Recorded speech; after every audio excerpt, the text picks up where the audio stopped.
What do you imagine when I say homosexual? Is that something that bothers you, or do you not think anything about it?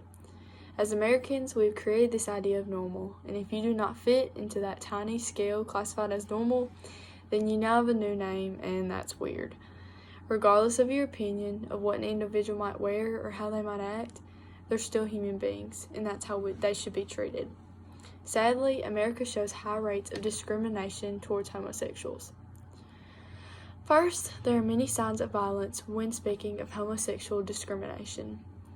In the article In Search of Federal Remedies for LGBTQ Students Who Are Victims of Assault and Harassment in School, the author tells the story of a student named Aaron Frick, who asked to escort another male to their prom.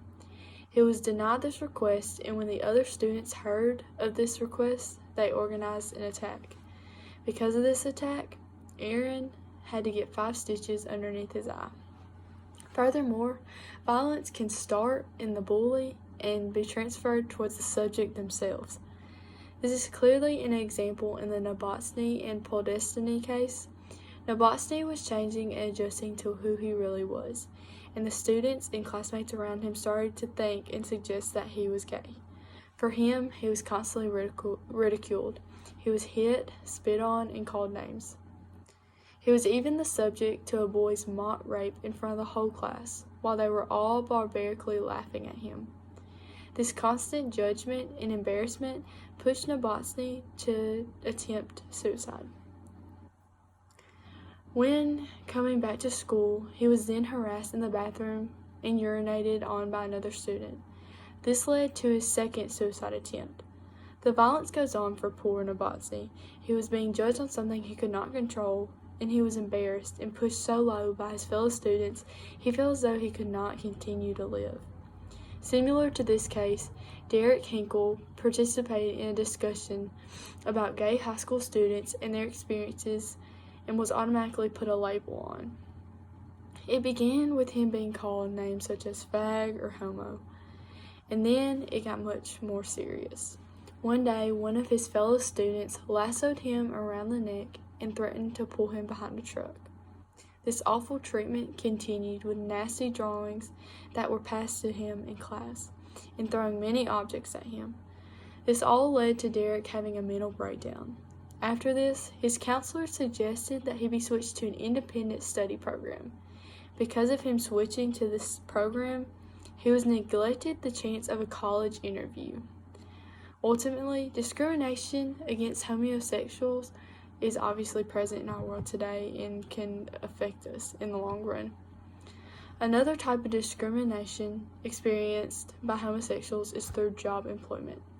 In Pride and Prejudice, employment description against openly gay men in the United States, the author recognizes the idea that stereotypes of these people can alter their view and decision when it comes to a job. This means that the employer has already made up their mind without even interviewing or meeting the employee, leaving the employee with little to no chance. Researchers focused on this idea and conducted many studies. One study directed undergraduate students to write resumes in which the gender and sexual orientation were controlled and manipulated in the experiment. The results concluded that gay and lesbian applicants receive lower rates than heterosexual men. This shows that people would judge you on paper before even meeting you. This form of judgment automatically puts these people a step behind the other competitors. The author goes on to say that often gay men are stereotyped as sensitive, emotional, and passive, and seem to lack toughness. Unfortunately, this perception of them is what leads employers to believe that they are not equipped for the job. As you can see, in order to solve homosexual discrimination, we need to address job employment. Continuing, homosexuals often experience forms of depression and anxiety due to discrimination.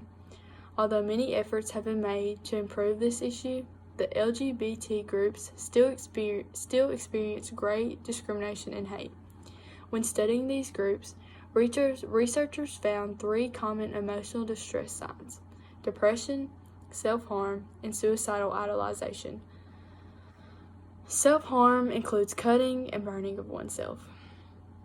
An experiment was run to see if homosexual students show more or less signs of emotional distress compared to heterosexual students. They did this by randomly choosing classes to fill out a series of questions. This study shows that the prevalence of self-harm was particularly high among LGBT males, with 41.7% reporting. The same study also shows that LGBT girls and boys showed significantly high risk of suicide compared to their opponents. Furthermore, this study concluded gender differences between the LGBT girls and boys. It reports that 50% of males experience discrimination compared to 25% of females. Ultimately, homosexuals experience extreme discrimination and hate throughout their lifetime.